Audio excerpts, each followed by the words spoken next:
Last 3 days గా నేను ఎవరో తెలిసిన వాళ్ళు, నాకెవరో తెలిసిన వాళ్ళు, తెలియని వాళ్ళు, పెద్దవాళ్ళు, ప్రతి ఒక్కరు చాలా నాకు ఒక భరోసాని ఇచ్చిండ్రు, నాకు ఒక ధైర్యాన్ని ఇచ్చిండ్రు, నమ్మకాన్ని ఇచ్చిండ్రు.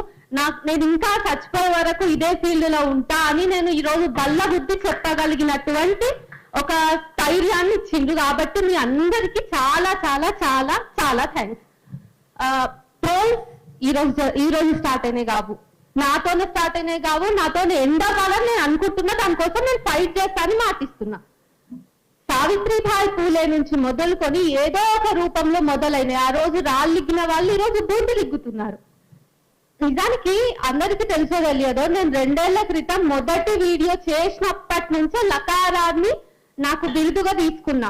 ఆ రోజే నేను రెడ్ లైట్ ఏరియాలో పోయినా, లారీలు ఆపినా, లారీల దగ్గర పడుకున్నా. నేను ఆ రోజు 2 ఏళ్ళు అయిపోయింది. ఇప్పుడు మనం 2nd anniversary జరుపుకుంటున్నాం అనుకుంటే నాకు అస్మాక విషయంలో చాలా బాధ ఉంది. ఎందుకంటే ఆమెకి అడిషనల్ ట్రోల్స్ ని కాదు మాత్రమే కాదు, మతాన్ని కూడా ఫేస్ చేయాలి, మతోన్మాదాన్ని కూడా ఫేస్ చేయాల్సి వస్తుంది.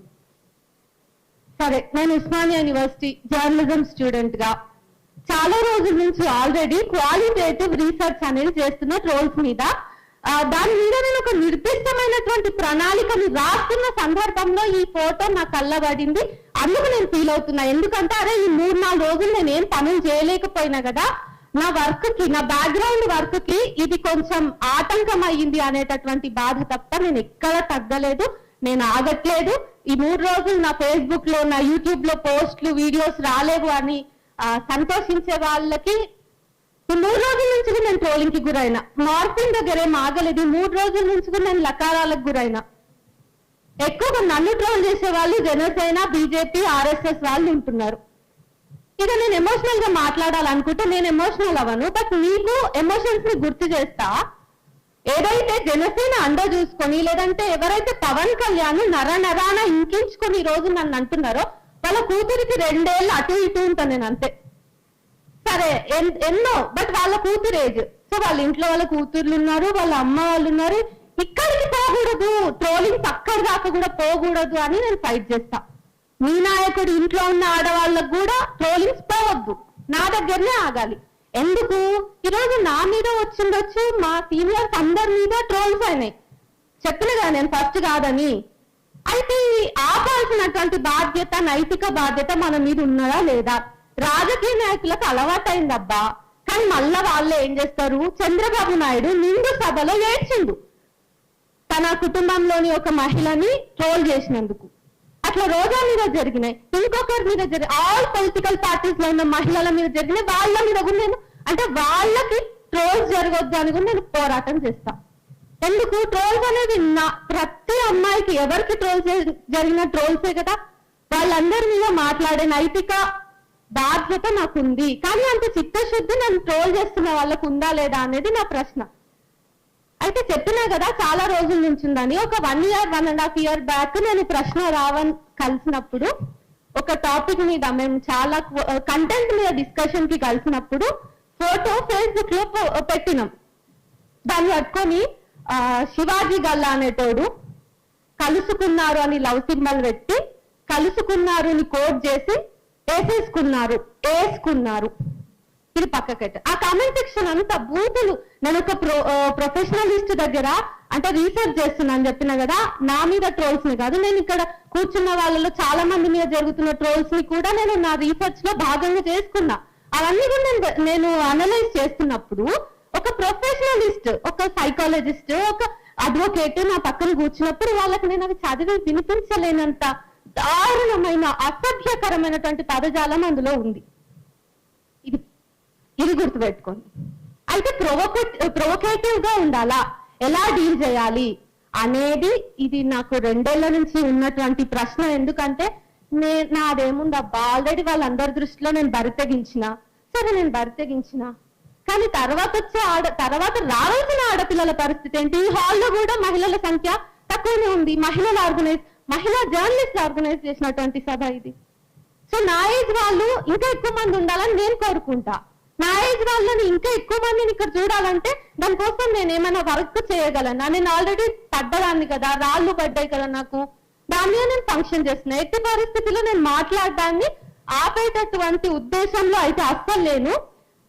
అయితే యుద్ధం వాళ్ళు చేస్తున్నారు, మనము చేస్తున్నాము. మన ఆయుధాలు వేరు, మన ఆయుధాలు నిజాలు. మన ఆయుధాల వెనుక చాలా చాలా వ్యవస్థాగతమైన తప్పులు ఉన్నాయి, వాటిని మనం ఎత్తి చూపిస్తున్నాం. వాళ్ళ ఆయుధాలు మళ్ళీ అమ్మలు మనమే, అమ్మలం, అక్కలం, లకారాలం, ఇంకా ఇంకా ఏవేవో వస్తాయి. యుద్ధం ఒకటే అయినా మన ఆయుధాలు వేరు.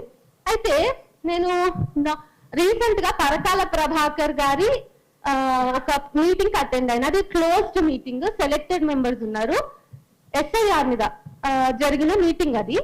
బీజేపీ వచ్చిన తర్వాత ఎట్లా ఇష్యూస్ నార్మలైజ్ అయినాయి, మనుషుల్ని చంపడం నార్మలైజ్ అయింది, రేపిస్టులని సన్మానించడం నార్మలైజ్ అయింది, పక్కన ఉన్నటువంటి వ్యక్తిని డౌట్ పడడం మతం పేరు మీద, అన్ని నార్మలైజ్ అయినాయి. అట్లనే ట్రోలింగ్ కూడా నార్మలైజ్ అయింది. అది కావద్దు అనేది నా బాధ. ట్రోలింగ్ ని కూడా మనం నార్మల్ గా తీసుకుంటే పోలీస్ స్టేషన్లకు పోయినాక కేసు పెట్టేటప్పుడు కేసు ఎఫ్ఐఆర్ అవ్వకుండా పోలీసులు ఏమంటారంటే, నువ్వు కొంచెం తక్కువ మాట్లాడు, నువ్వు విధానాన్ని మార్చుకో. ఏం మార్చుకోవాలి? ఇది ధర్మాగ్రహం అయినప్పుడు నేను నా విధానాన్ని ఏం మార్చుకోవాలి, ఎట్లా మార్చుకోవాలి? అందరి ఇళ్లలో ఉన్న ఆడవాళ్ళకే వస్తుంది. మళ్ళీ మగవాళ్ళు కూడా విక్టిమ్సే, కానీ వాళ్ళని తిట్లలో కూడా వాళ్ళ ఇంట్లో ఆడవాళ్ళు ఉంటారు. మళ్ళీ ఇది అన్ని పార్టీలలో జరిగేదే. వైఎస్ఆర్ ఉన్నప్పుడు, అదే జగన్ ఉన్నప్పుడు అతని మీద వీడియోస్ చేసిన ఏ పార్టీ వాళ్ళు ఉన్నా, ఇప్పుడు కాంగ్రెస్ మీద మాట్లాడుతున్నా, బీజేపీ మీద ఎవరైనా మాట్లాడుతున్నప్పుడు, కానీ వీళ్ళ మోకకే ఎందుకు ఇంత వస్తోంది? ఆర్గనైజ్డ్ గా జరుగుతుంది అని చాలా మంది చెప్పిండ్రు, నేను ఒప్పుకుంటా.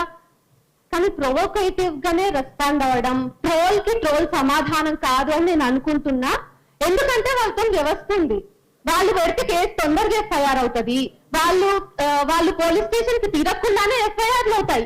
మనలాంటి వాళ్ళము ఒక 3 రోజులు పోలీస్ స్టేషన్ కి వెళ్తాం, అక్కడ ఏమేమి టాపిక్స్ వస్తాయంటే, తగ్గించుకోవచ్చు కదా, కొంచెం నీ కంప్లైంట్ లెటర్ లో మార్చు, కొన్ని పదాలు మార్చు, ఇది తీసేయి, నా కులం అడ్డం వస్తుంది, మళ్ళీ ఇట్లా మల్టిపుల్ ఆస్పెక్ట్స్ అడ్డం వస్తాయి. మనం ఏమైనా చేయాలంటే వాళ్ళకి వ్యవస్థ వాళ్ళ చేతుల్లో ఉంది కాబట్టి మనం ట్రోల్నే వాళ్ళకి అంటే ప్రతిదాడిగా ట్రోల్నే మనం తీసుకుంటే మనం ఫెయిల్ అవుతాం. వాళ్ళ దగ్గర వ్యవస్థాగతమైనటువంటి వింగ్స్ అవి కూడా ఇన్ఫాక్ట్ రాజ్యాంగానికి సంబంధించినటువంటి సంస్థలు కూడా వాళ్ళ చేతుల్లోనే ఉన్నాయి కదా. కాబట్టి మనం ట్రోల్ ని ఎప్పుడు కూడా పెట్టొద్దు. అండ్ ఇంకొకటి ఏంటంటే, డెమోక్రాటిక్ స్పేస్ పోతుంది అనేది నా బాధ అంతా. నన్నేదో అంటున్నారు అంటే కాదు. ఇప్పుడు నేనైనా వాళ్ళైనా, నేను ఒక డైలాగ్ పెట్టినా, నేను ఒక చర్చ పెట్టినా, మోదీ వైఫల్యాలు, సరే నేను ఒకటి చెప్తా, మీరు మాట్లాడండి, అభ్యంతరాలు ఉన్నాయా? మోదీ వైఫల్యాలని, ఇగో ఇది నువ్వు అబద్ధం చెప్పిన అమ్మా, ఇగో ఇది ప్రూఫ్, లేకపోతే ఇది తప్పమ్మా, నువ్వు సరి చేసుకో అని చెప్పాలి. నేనేదో చేసుకుంటా, నేను రీసెర్చ్ ఇంకా గట్టిగా చేస్తాను. నెక్స్ట్ టైం చేసే వీడియోలో ఫ్యాక్ట్స్ ని పట్టుకొని వచ్చే ప్రయత్నం చేస్తా. కానీ లకారాలు ఎందుకు వస్తున్నాయి? కొన్ని ఇయర్స్, ఒక 2 years బ్యాకే నలుగురు ఉంటాం. రఘు అన్న ఉంటారు, తులసి అక్క ఉంటది, ప్రశ్న రావని ఉంటారు, నేనుంటా. మా నలుగురు ముఖాలు ఉంటాయి, మాకు మొండాలు ఉండవు. కుక్క ఉంటది, కుక్క. కొన్నిసార్లు అవి గొర్రెలు అవుతాయి. అసలు వాళ్ళు ఇష్టమైనటువంటి జంతువుల శరీరాలంతా మావైతాయి. కానీ మీరు చూడండి, గొర్రె శరీరాన్ని మాకు ఆపాదించిన, కుక్క శరీరాన్ని మాకు ఆపాదించిన, మా బ్రెయిన్ మాత్రమే మీ ఇష్యూ. మా బ్రెయిన్స్ మీ ఇష్యూ, కానీ మా బ్రెయిన్స్ అసలు చచ్చిపోవు కదా. సో ఎప్పుడు విప్లవశ్రీ ఒక్కటే ఉండదు, స్టేజ్ మీద ఇంకా చాలా మంది రావాలి. వాళ్ళందరి కోసం నేను ఆల్రెడీ చెప్పినట్టుగా ఒక యూనివర్సిటీ స్టూడెంట్ గా క్వాలిటేటివ్ రీసెర్చ్ చేస్తున్నా. కాబట్టి ఈ రోజు నా కోసం మీరు ఎట్లా నిలబడ్డారో, ఆ రీసెర్చ్ లో భాగంగా నేను తర్వాత తీసుకునే కార్యాచరణలో, నేను చేసే ఒక పోరాటంలో పెద్ద మాటలు అనిపించినా నేను ఫెడప్ అయిపోయినా. నాకు ఓకే ఇదంతా, నాకు ఇవ్వండి ఈ ట్రోల్ అంతా, బట్ తర్వాత వాళ్ళని మేమేమి అసభ్యకరంగా మాట్లాడడం అనే మాట నాకు ఇస్తారా? ఎవరు ఇవ్వరు కదా. అండ్ ఇంక్లూజివ్ గా రీసెంట్ గా సిజెపి మీటింగ్ జరిగినప్పుడు, ఢిల్లీలో జరిగినప్పుడు కొన్ని ఫొటోస్, ఎల్జిబిటి కమ్యూనిటీ వాళ్ళ ఫొటోస్ వాళ్ళు చులకనగా సర్క్యులేట్ చేస్తున్నారు. అంటే ఏంటి, అందరికీ హక్కులు ఉంటాయి అన్నప్పుడు ఆ ప్రొటెస్ట్ లో వాళ్ళకి భాగస్వామ్యం ఉండకూడదా? అండ్ ఇంకా ఎడిటింగ్ స్మార్ట్ఫోన్స్ అనే ఇంకా చాలా ఫొటోస్ కి జరిగినాయి. మీ దాకా ఒకటే వచ్చింది. ఇంకొక ఫోటోలో నేను ఎల్జిబిటి కమ్యూనిటీకి చెందినటువంటి ఢిల్లీ ప్రొటెస్ట్ లో పాల్గొన్న వీరులు ఉన్నారు, నేను వాళ్ళని వీరులనే అంటా. సో మేము ఇద్దరం పక్క పక్కన కూర్చొని భుజాల మీద చేతులు వేసుకున్నట్టుగా ఫోటో ఉంది. నాకు అదేం అశ్లీలంగా అనిపించలేదు. మేము ఇంకా ప్రశ్నిస్తున్నాం, అరే మేము డైరెక్ట్ కలిసి చర్చలు చేసుకోకపోయినా మా ఇద్దరిని కలిపి నువ్వు ఎడిట్ చేసినా అనే చూస్తా నేను. ఇక్కడ ఎవ్వరు కూడా ఇప్పుడు ముఖ్యంగా జెన్జీలో చాలా వాయిస్లు ఉన్నాయి. నేను 100 మంది పేర్లు చెప్పమనండి, జెన్జీలో ఉన్నటువంటి యాక్టివిస్ట్ల పేరు నేను చెప్తా. ఎవరైతే కమిటెడ్ గా వర్క్ చేస్తున్నా నేను చెప్తా. సో వీళ్ళు కూడా ఏం భయపడరు. మీరు ఆర్గనైజ్డ్ గా మీ వెనక వ్యవస్థలు ఉన్నాయి, మీ వెనక చాలా చాలా పెద్ద వ్యవస్థలు ఉండొచ్చు. మా దగ్గర డబ్బులు లేకపోవచ్చు, కానీ మా దగ్గర నిజం ఉంది. మేము ఎంత దూరం అయినా సావడానికి కూడా సిద్ధంగా ఉన్నాము అనేది మేము మస్తు సార్లు చెప్పుకున్నాం. మళ్ళా రిపీట్ చేయాల్సినటువంటి అవసరం లేదు. అయితే ఈ పొలిటికల్ పార్టీస్ మాట్లాడాలి అని నేను కోరుకుంటున్నా. ట్రోలింగ్ అనేది మా సమస్యనే కాదు, మీరే అంటారు. ఇప్పుడు ట్రోల్ ఈ విషయం ఏదైతే అవుట్రేజ్ వచ్చిందో నా విషయంలో నేను కూడా ఎక్స్పెక్ట్ చేయలేదు. నాకు రొటీన్ అయిపోయింది మార్పింగ్, ఈ ట్రోలింగ్ అనేవి. నాకు లిటరల్ గా పొద్దున లేస్తే నేను అవే చదువుతాను. నాకు లకారంతోనే డే స్టార్ట్ అవుతుంది, ఎండ్ అయ్యేది కూడా అట్లనే ఎండ్ అవుతుంది. అయితే నాకు వచ్చిన బూతులకి మా ఫ్రెండ్స్ కి అసలు మీనింగ్స్ కూడా తెలియవు. సరే అవి నాకు తెలిసినాయి, సభాముఖంగా నేను చెప్పదలుచుకోలేదు, అవి అంత అసభ్యకరంగా ఉంటాయి.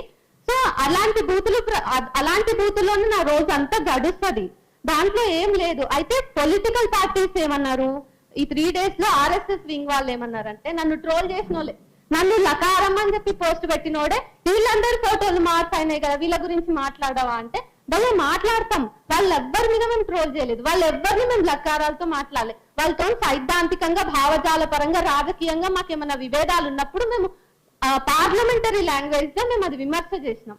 మేము ట్రోల్స్ చేయలేదు ఏనాడు, మేము ఏనాడు బూతులు తిట్టలేదు ఒకరిని పట్టుకొని.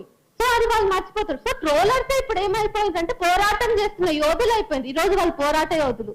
వాళ్ళు ఈ 3 days లో నన్ను ట్యాగ్ చేసి పెట్టింది ఏంటిదంటే, మేము పోరాట యోధులం, నువ్వు ఫేక్ జర్నలిస్ట్, నువ్వు ఆన్ లిస్ట్. నేను ఏం ఆన్ చేసినా, నా బ్యాంక్ అకౌంట్ తీయండి, అంతా నేను ట్రాన్స్పరెంట్ గా ఉన్నా. నాలాగా చాలా మంది ట్రాన్స్పరెంట్ గా ఉన్నారు. సో మీరు ఒకసారి ఇవన్నీ కూడా పట్టించుకోండి. పొలిటికల్ పార్టీస్ ఖచ్చితంగా దీని మీద మాట్లాడాలి. వీలైతే నేను మిమ్మల్ని కూడా కలిసే ప్రయత్నం చేస్తా. పవన్ కళ్యాణ్ వరకైనా మనం పోదాం, కానీ ఈ ట్రోలింగ్ ని ఆపేద్దాం. తర్వాత నేను తీసుకునే కార్యాచరణలో నాకు హెల్ప్ చేస్తారు, నాకు మద్దతుగా నిలబడతారు. మనం అందరం కలిసి ట్రోలింగ్ ని తగ్గించడమో, వాళ్ళందరినీ ఏరివేయడమో, ఏదో ఒక సొల్యూషన్ ని తీసుకుందాం అని చెప్పేసి ఒక ఓపెన్ కాల్ ఇస్తున్నా. తర్వాత నేను ఏమైనా నిర్ణయాలు తీసుకుంటే సోషల్ మీడియాలో మీ అందరినీ రీచ్ అవుట్ అవుతా. Thank you so much.